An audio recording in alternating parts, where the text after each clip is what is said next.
আমি এতটা ম্যাচিওর না নেহা ক্যারেক্টারটাকে পোট্রে করার মতো।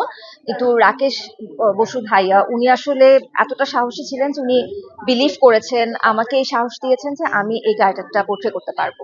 আপনারা দেখেছেন যে এখানে নিহা ক্যারেক্টারটাকে যেভাবে আমার পোট্রে করতে হয়েছে, বাস্তব জীবনে আয়শা একদমই সেরকম না। সেটা তার বাচনভঙ্গিতে হোক, সেটা তার পোশাক আশাকে হোক, তার লাইফস্টাইলে হোক।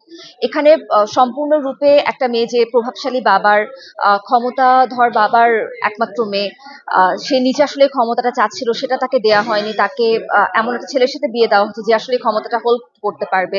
তো তার আমার দ্বিতীয় কাজ, সেই তুলনায় আমি ওনার সাথে আরো ফ্রিলি কাজ করতে পেরেছি। তো হাজবেন্ডের সাথে একটা কনফ্লিক্ট, বাবার সাথে একটা কনফ্লিক্ট, অনেক কিছু। আবার একই সাথে সে রায়হান নামে একটা ছেলেকে তার হাতে রেখে দিয়েছে যাতে করে সে যেভাবে ইচ্ছে সেভাবে ছেলেটাকে সে নির্দেশনা দিতে পারে। So it's a different character for me. Definitely a little challenge was added here because of অনেক চ্যালেঞ্জ। আর যদি অভিনেতা অভিনেত্রীদেরকে আমার কাছে মনে হয় যে সবসময় অনেক বেশি পর্যবেক্ষণ করতে হয়। They should be a very good observer.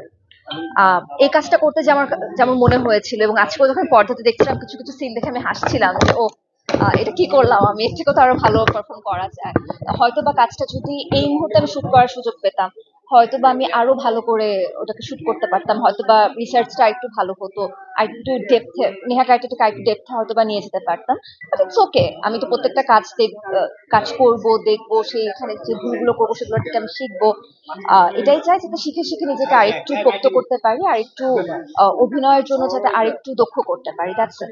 এন্টারটেনমেন্টের বড় পার্টটা হচ্ছে আসলে টনি ভাইয়া আর মম আপুর কাছে। ওনাদের টনি ভাইয়ার অ্যাপিয়ারেন্সটা আমার কাছে মনে হয়েছিল যে একটা রিলিফ।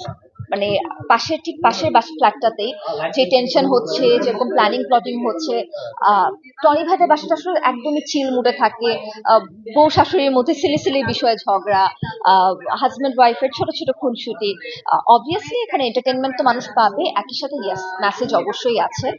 একটু ভালো করে যতটুকু আপনাদের দেখার সুযোগ হচ্ছে সেটা যদি আপনি ভালো করে খেয়াল করেন, আপনি বুঝতে পারবেন যে এখানে ছোট ছোট অনেক মেসেজ কিন্তু রাখা হয়েছে। যেমন একটা প্রভাবশালী মানুষ, সে যেভাবে প্রবলেম সলভ করে, একজন মধ্যবিত্ত মানুষ কিন্তু সেভাবে প্রবলেম সলভ করে না, তার লাইফের প্রবলেমও ছোট, সলিউশন।